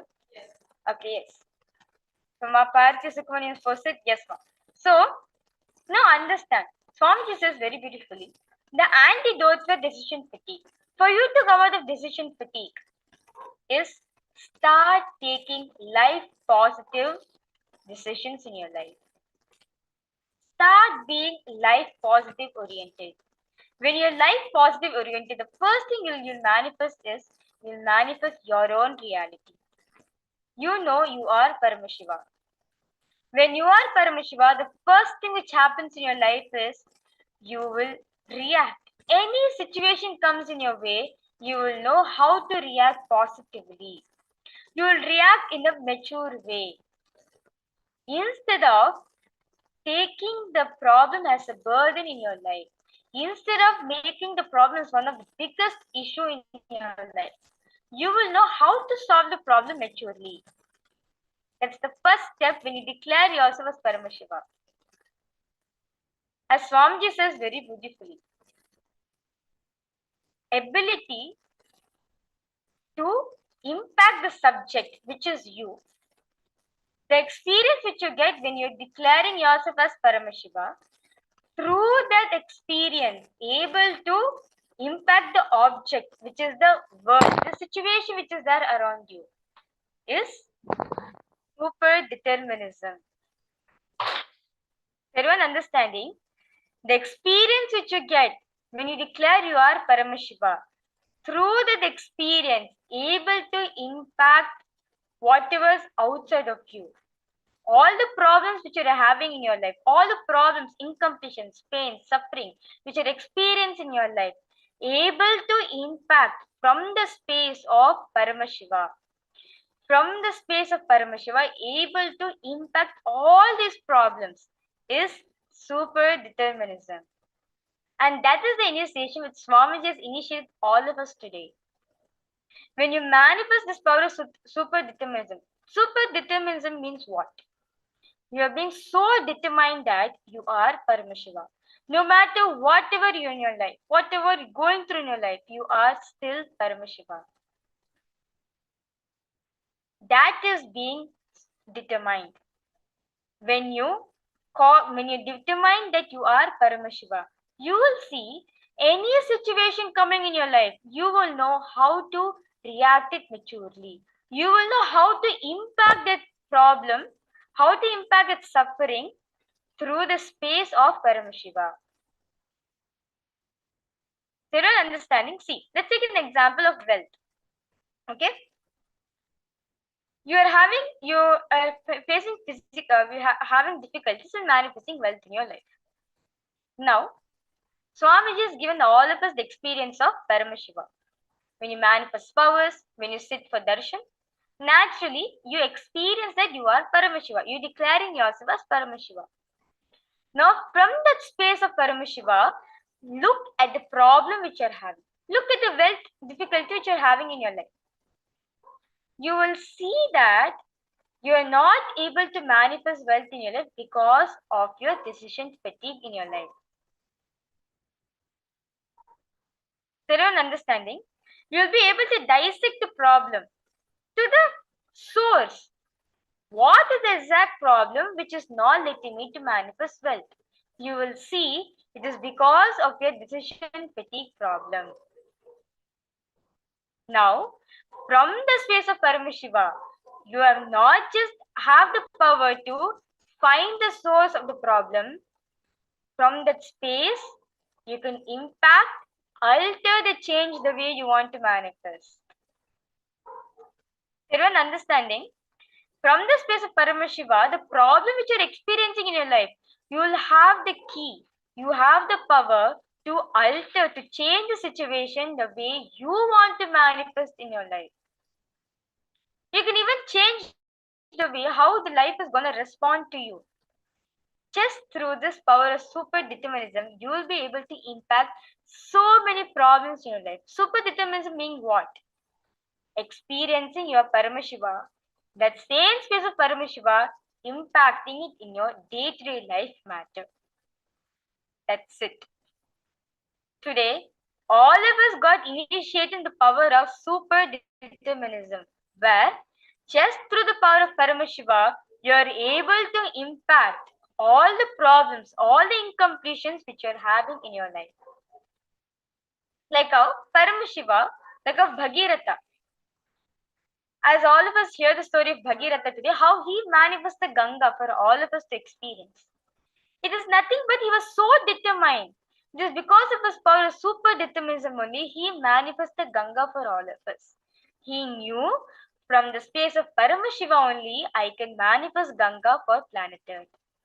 From the space of Paramashiva, he did tapas to Paramashiva and got Ganga down from Satyaloka to Boloka.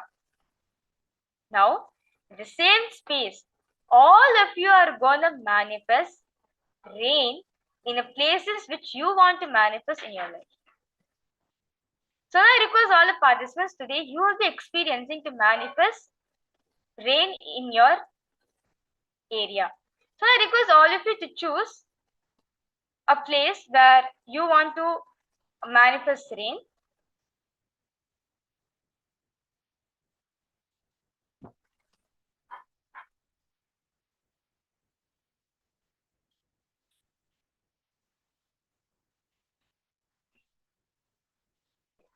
So now I request all the participants to, right after the program, spend 21 minutes with yourself and do this power of commanding, making rain to happen in the particular area which you want to manifest.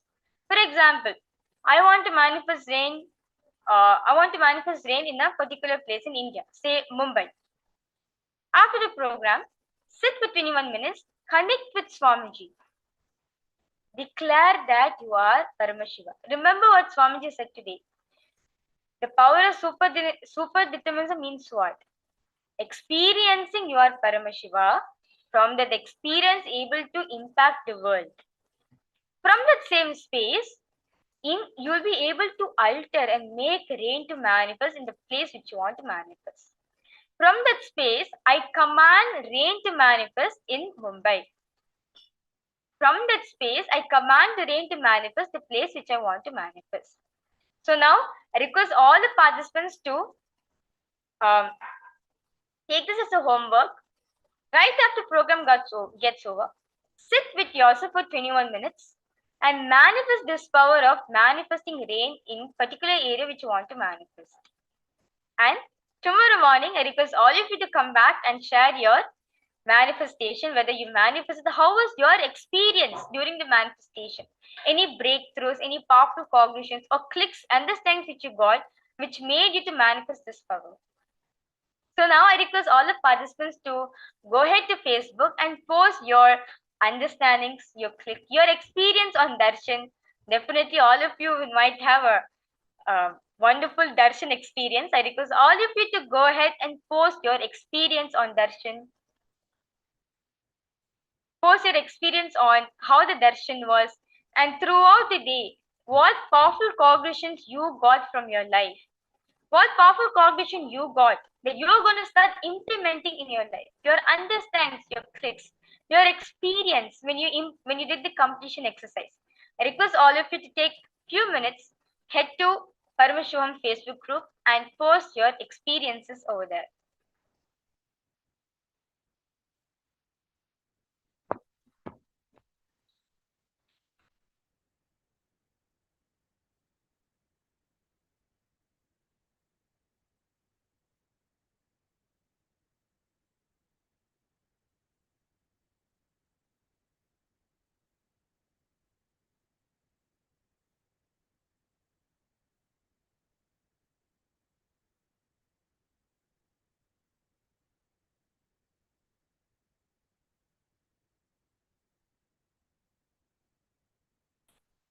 And I request all of you, all the participants who's watching, you can invite your friends and families also not to miss this great opportunity where Swamiji is giving.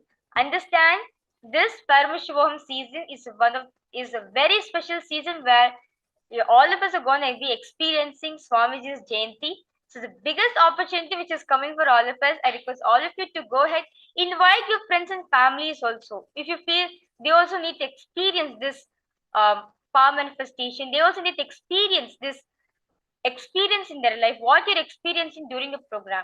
Definitely, I request all of you to go ahead, Share with your friends and families your experiences, your understanding which you get from this session,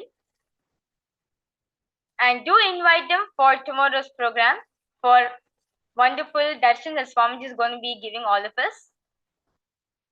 With this, I thank all the participants for giving your time or for attending this program. With this, I'll conclude this session with Purna Mantra. Om Purnamadah Purnamidam Purnat Purnamudachyate Purnasya Purnamadaya Purnamevavashishyate. Om Shanti Shanti Shanti. Hari Om Tat Sat. Sarvam Bhagavat Shri Nithyananda Paramashiva Padukarpanamastu. Om Nithyanandam. Thank you everyone. Nithyanandam. See you all tomorrow.